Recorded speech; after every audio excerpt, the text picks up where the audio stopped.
সুন্দরী নারী একটা ঘরের মধ্যে গভীর রজনীতে একটা যুবকের সঙ্গে যদি অবস্থান করে, তার নজর বাজে ভাবে খারাপ ভাবে মেয়েটার দিকে পড়বে, এটাই স্বাভাবিক কথা।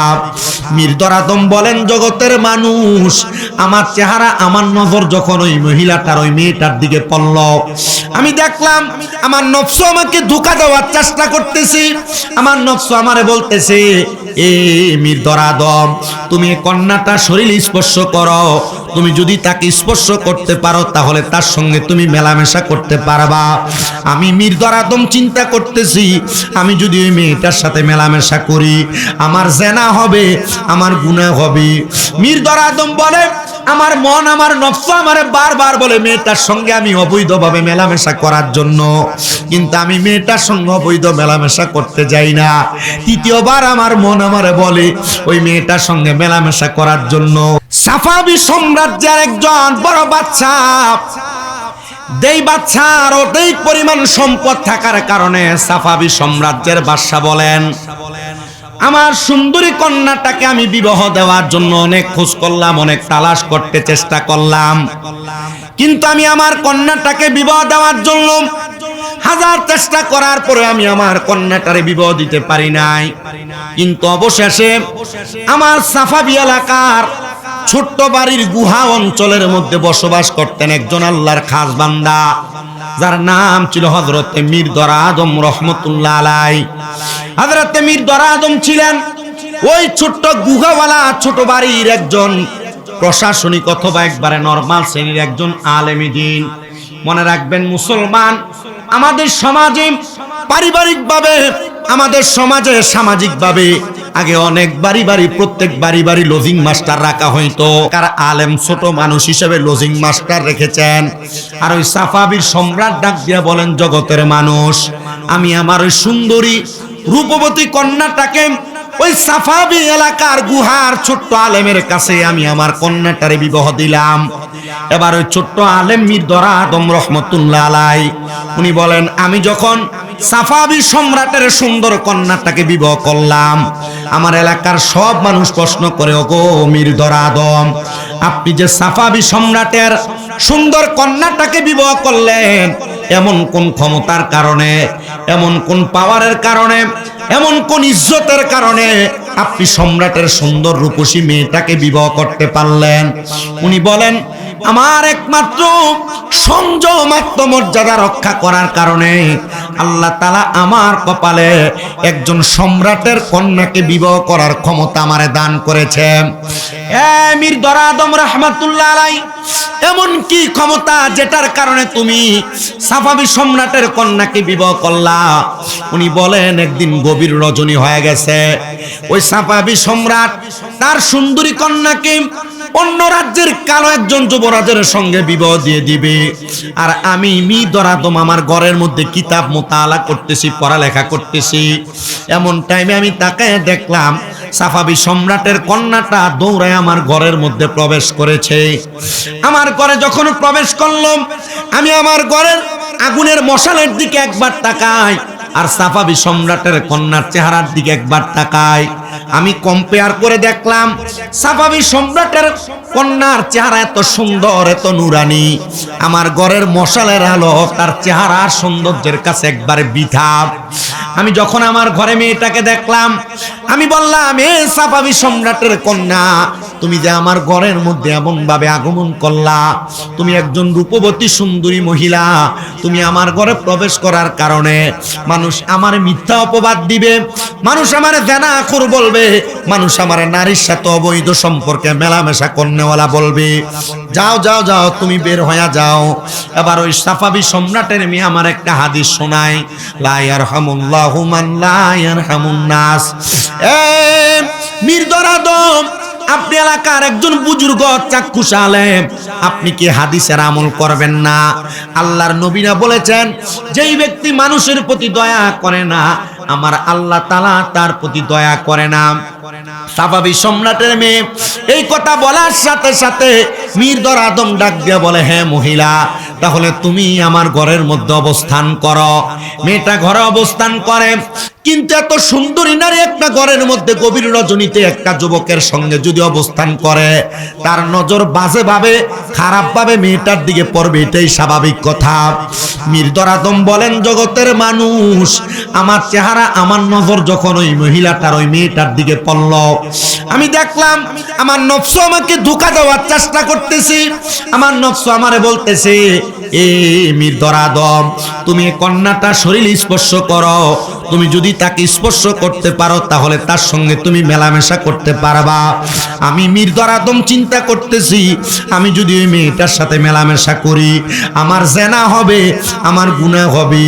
মির্জা আদম বলে, আমার মন, আমার নফস আমারে বারবার বলে মেয়েটার সঙ্গে আমি অবৈধভাবে মেলামেশা করার জন্য, কিন্তু আমি মেয়েটার সঙ্গে অবৈধ মেলামেশা করতে যাই না।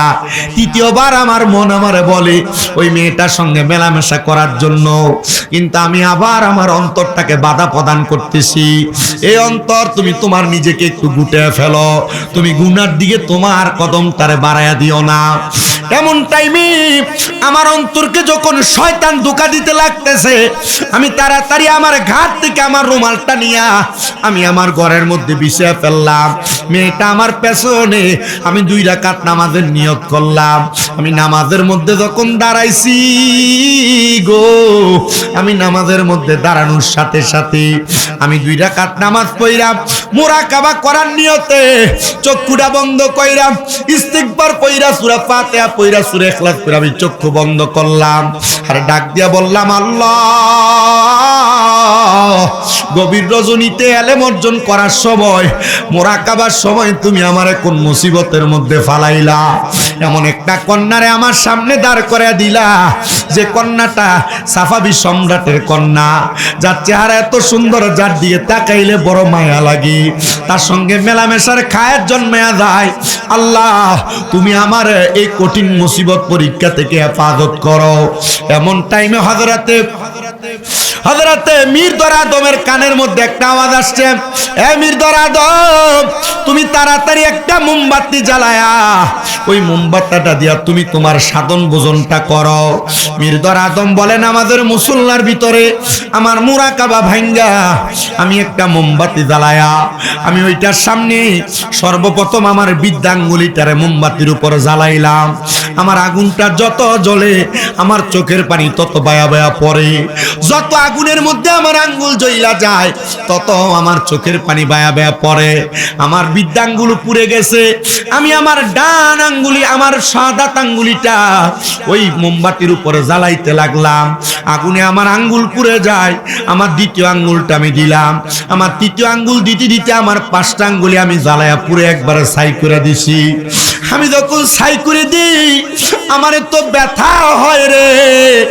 এবার আমি আমার ব্যথার কষ্ট সহ্য করতে যখন পারি না, আমি শুধু আমার অন্তরকে বুঝাই, অন্তর, এই 5টা আঙ্গুল তুমি মাত্র মোমবাতির আগুনের মধ্যে জ্বালাইছো, কিন্তু যদি তুমি এই কন্যাটার সঙ্গে অবৈধভাবে মেলামেশা করতা, আল্লাহর জাহান্নামের আগুনে তোমার সারা জীবন জ্বলা লাগতো।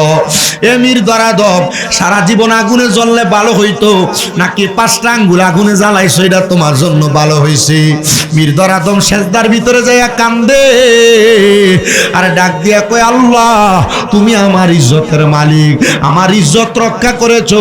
আল্লাহ, আমি ওই কন্যার সাথে মেলামেশা করি নাই, আল্লাহ গো, আমি যেহেতু মেলামেশা করি নাই, আমার ইজ্জত আমি হেফাজত করেছি, তুমি আমি মির্জা আদমকে বাঁচাইবা। সকাল হয়ে গেছে, পুরা এলাকার সব জায়গার মধ্যে তালাশ করতেছে, সাফাবি সম্রাট তার কন্যাকে খুঁজে পায় না। সর্বশেষ মির্জা আদমের ঘরের মধ্যে যখন খুঁজে পাইলেন, ঘরের মধ্য থেকে কন্যাটাকে নিয়ে যাওয়ার পর হযরত মির্জা আদম রে বাদশার সেনাপতিরা ধইরা তার ঘরের মধ্যে প্রবেশ করাইছে। ডাক দিয়া কই, রে মির্জা আদম, আমার কন্যারে তোমার ঘরে তুমি আটকে রাখলা, তোমাকে এটার জন্য ফাঁসি দেওয়া হবে। উনি কয় খোদার কসম করে বলি বাদশাহ, আপনার সুন্দরী রূপবতী মাইয়া আমার ঘরের মধ্যে সারা রাত্র ছিল, আমি তার শরীরের দিকে আমার হাত বাড়াইও তাকে ধরি নাই, আমি তার দিকে একবার হাত বাড়াই নাই। বাদশাহ বলে তুমি যদি সেটার প্রমাণ দিতে পারো, খোদা কি কসম করে বলি আমার এই সুন্দরী রূপবতী মাইয়ারে তোমার সঙ্গে আমি বিবাহ দিব। মির্জা আদম বলে এ বাদশাহ আপনি আমার ডান বাম হাতের দিকে তাকান, আমার 5টা আঙ্গুল পুড়ে গেছে। বাদশাহ কয় কেমনে পুড়লো? বলে আপনার কন্যার দিকে আমি যদি হাত বাড়াইতাম আমার আল্লাহ তাআলা জাহান্নামের আগুনে সারা বছর জ্বালাইতো।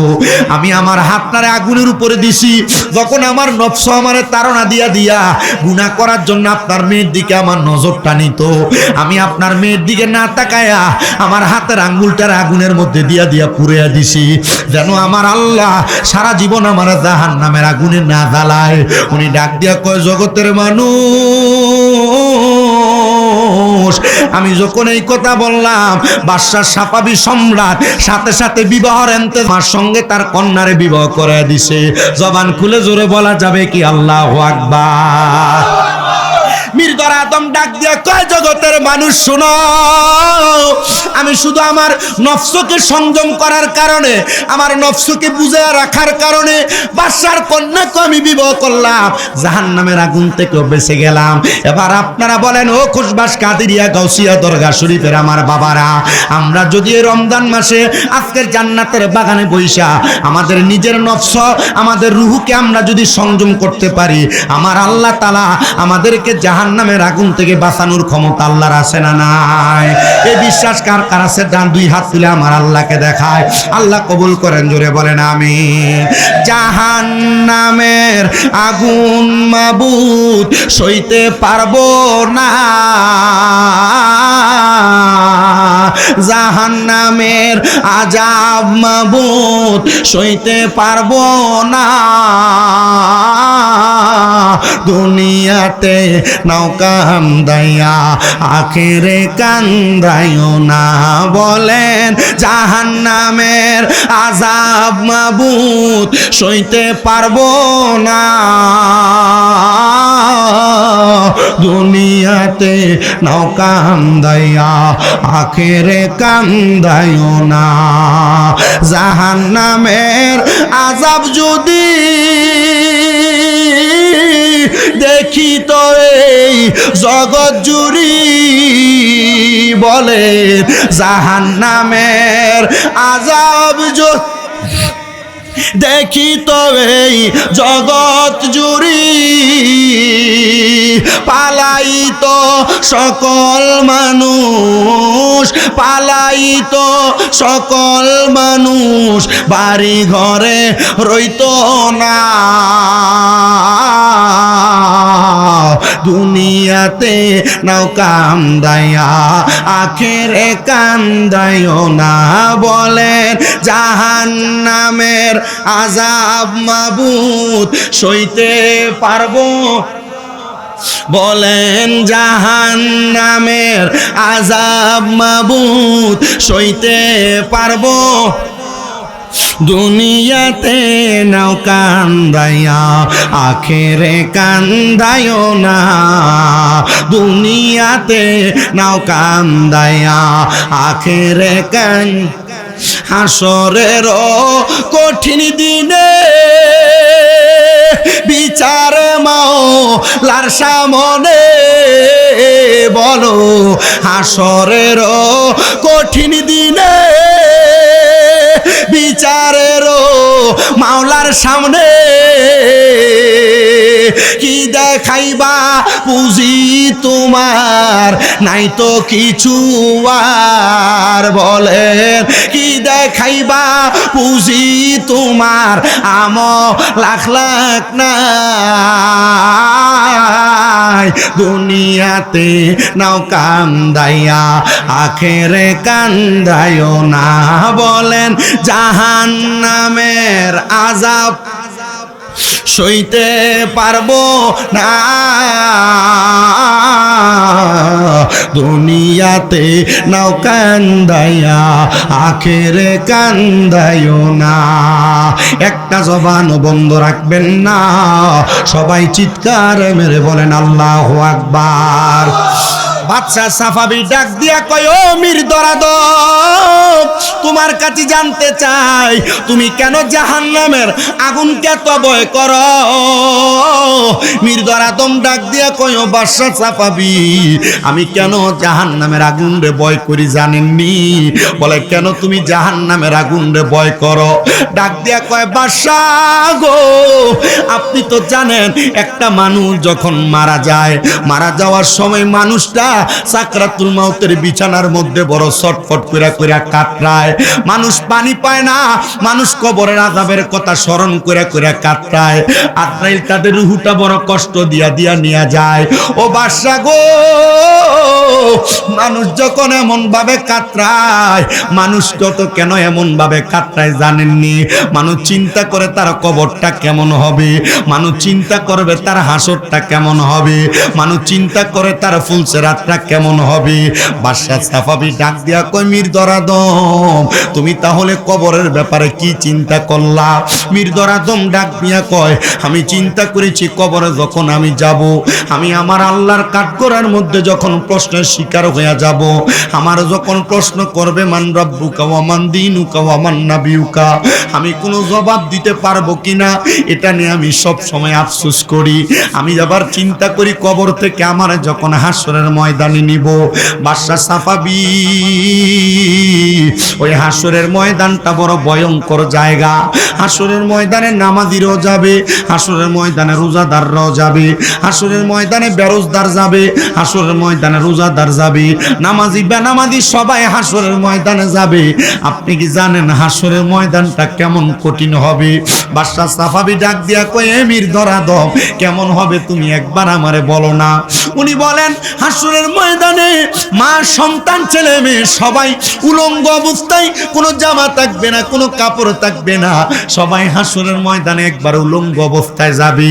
হাসরের ময়দানটার নিচটা হবে একবারে তামার, আগুন ধাউ ধাউ করে একবারে উত্তপ্ত গরম হবে। হাসরের ময়দানের মানুষের প্রত্যেকের মাথার 1 বিঘা উপরে সূর্য একটা না দুইটা না 12টা সূর্যের তাপ দিয়ে একটা মানুষকে শাস্তি দেওয়া হবে।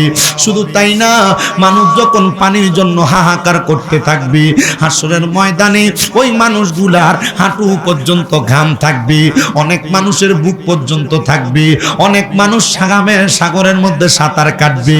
এ বাদশা সম্রাট সাফাবি, আমি শুধু হাসরের ময়দানের এমন অবস্থার কথা চিন্তা করে করে কান্না করি। জানেননি এমন কষ্ট আমি কেমনে সহ্য করব আমি বলতে পারি না। দুনিয়ার মানুষ শোনো গো, ওই মীর দরাদম ডাক দিয়া কয়ে, জানেননি আমি যখন এই হাসরের ময়দানের কথা চিন্তা করি, আমি চিন্তা করি মানুষ যখন উলঙ্গ অবস্থায় যাবে, মা সন্তানকে চিনবে না, বাবা সন্তানকে চিনবে না, সন্তান মা বাপকে চিনবে না। হাসরের ময়দানে মানুষগুলা বড় হাহাকার করতে থাকবে। আল্লাহ, হাসরের ময়দানের পরে মানুষগুলারে কোন জায়গায় নিব? আমার আল্লাহ তাআলা হাসরের ময়দান থেকে মানুষগুলাকে ফুলসেরাতের পুল পার হওয়ার জন্য লাগিয়ে দিবে। ফুলসেরাতের পুলটা এত কঠিন হবে গো, একটা চুলের চাইতে চিকন তরবারির চাইতে দাঁড়ানো হবে। মানুষগুলা তার পাটা যখন ফুলসেরাতে রাখবে, গুনাহগার হওয়ার কারণে, বেআমল বেনসিব হওয়ার কারণে, বেরোজদার হওয়ার কারণে, ওই বান্দাটা ফুলসেরাতের উপরে পাটা রাখার সাথে সাথে বান্দাটা ফুলসেরাতের মধ্যে, ফুলসেরাত থেকে কাইতে হাবিয়া নামক জাহান্নামে পড়ে থাকবে। হযরতে মীর দরাদম ডাক দিয়ে কই, দুনিয়ার মানুষ শুধু এমন কঠিন অবস্থায় পড়বে না রে, মানুষগুলা ওই কঠিন অবস্থার মধ্যে পড়ার সাথে সাথে জাহান্নামের মধ্যে যখন পড়বি, আরে একটা মানুষ কি আমার আল্লাহ তাআলা কমপক্ষে 3000 বছর জাহান্নামের আগুনে জ্বালাইবো। ও আল্লাহ, ওই জাহান্নামের আগুনে বান্দা কেমন করে থাকবে? বলে থাকবে না রে। ওই বান্দার জাহান্নামের আগুনকে আমার আল্লাহ তাআলা 3টা ভাগে ভাগ করে দিব। প্রথমে জাহান্নামের আগুন দুনিয়ার লাল আগুনের মতো ধাউ ধাউ ধাউ ধাউ করে যখন জ্বলবো, বান্দার গায়ের চামড়াগুলা ছিলে ছিলে মাটির মধ্যে পড়ে যাবে, বান্দার শরীর পুড়ে যাবে রে। বান্দার এমন কঠিন অবস্থা হবে, বান্দা হাউমাউ করে কান্না করবে, কেউ তার বাঁচাইতে আসবে না। ওই বান্দার দেহ যখন পুড়ে যাবে 1000 বছর, ওই বান্দা কি এমন পুরা অবস্থায় থাকবে? কয় না। বলে কেন না? বলে বান্দার দেহটা একবার পুড়া যাওয়ার পরে আমার আল্লাহ তাআলা ফায়াকুন বলে বান্দার দেহটারে আবার জ্বালাইবো, আবার জ্বালায়া ওই বান্দাটার দেহটারে আবার পুড়াইবো, আবার বানাইবো, আবার পুড়াইবো। ও আল্লাহ গো, এত কষ্ট কেন দেওয়া হইব? একবার জ্বালাইলে তো বান্দার কষ্ট শেষ হয়ে যায়। কয় না, বান্দা একবার গুনাহ করো নাই।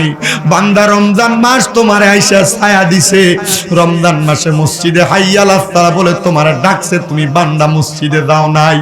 রমজানে রোজা গুলা রাখো নাই, দোকানে পর্দার তলে দাঁড়ায় দাঁড়ায় খাইছ। এ বান্দা ঘরে আড়ালে দরজা লাগা লাগা খাইছ। রমজান মাসে তোমার গুনাহ বন্ধ হয় নাই, মোবাইলের মাধ্যমে অশ্লীল কর্মকাণ্ড গুলা করেছো। এ বান্দা, এবার জাহান্নামের আগুনে তোমার কঠিন যন্ত্রণাদায়ক শাস্তি দেওয়া হবে। ইয়া রাসূলুল্লাহ, নবী গো, এমন কঠিন কষ্ট তো আমরা সহ্য করতে পারবো না। বলে তাইলে তোমরা জান্নাত আর জাহান্নামের পার্থক্য বুঝো। আল্লাহ তো কোরআনে বলে, লা ইয়াস্তাউই আসহাবুন নারি ওয়া আসহাবুল জান্নাহ, যারা জান্নাতি আর যারা জাহান্নামী তারা একরকম নয়। আসহাবুল জান্নাতি হুমুল ফাইজুন, যারা জান্নাতি তারা হলো সফল কাম। আল্লাহ গো, ওই জাহান্নামের আগুনে বান্দারে শুধু জ্বালানো হবে? কয় না না না, ওই জাহান্নামের আগুন 1000 বছর পূর্ণ হওয়ার পর আগুনটারে আমার আল্লাহ তাআলা সাদা দোয়াযুক্ত আগুন বানিয়ে দিব। ওই আগুনের মধ্যে বান্দা আরো 1000 বছর জ্বলব। বান্দার আগুনের রং যখন 2000 বছর শেষ হয়ে যাবে, বান্দার আরো 1000 বছর কালো ধোঁয়াযুক্ত আগুন বানায়া বান্দার আগুনের মধ্যে বান্দারে ধাউ ধাউ করে জ্বালানো হবে। নবীজি গো, আপনার কাছে জানতে চাই, এই কঠিন কষ্ট কি আপনার উম্মত সহ্য করতে পারবে? আমার নবী কই, উম্মত, যদি তুমি তোমার নিজের নফসকে হেফাজত করো, আমি তরিকতের যত নফস, তরিকতের যত ইবাদতের কথা পড়লাম, আমি পড়তে পড়তে যা দেখলাম, তারা তরিকত গ্রহণ করে, এরা যদি তাদের নফসটারে হেফাজত করতে পারে, তাহলে তারা দুনিয়া আখিরাতে কামিয়াব হয়ে যায়। ও তরিকতের পাগলেরা, খুশবাস দরবারের ভক্তরা, আমি সবার কাছে আবদার জানাই, আগে নিজের নফসটারে হেফাজত করো, দেখবা তোমার দিন দুনিয়া সব হাসিল হয়ে যাবে, দেখবা তোমার দিন দুনিয়া সব কামিয়াব হয়ে যাবে। কারণ নফস হেফাজত করতে পারলে গুনাহ করতে মন চাইবে না।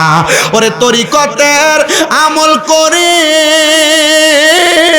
কত বাই গেল উপরে গো, আমায় রাইখো শুনো জরে মুর্শিদা মারা মল নাই, বলো আমায় রাইখো শুনো জরে মুর্শিদা মারা মল নাই। খুশবাসী চান হয় না যে বদনাম, মুর্শিদ চান হয় না যে বদনাম। বলো আল্লাহ রাসূল পাইতে আমি বায়াত হইলাম, বলেন আল্লাহ রাসূল পাই বায়াত হইলাম, মুর্শিদ চার হয় না যে বদনাম, শামসুল চার হয় না যে বদনাম। আরে তুমি যেদিন যাবে চলে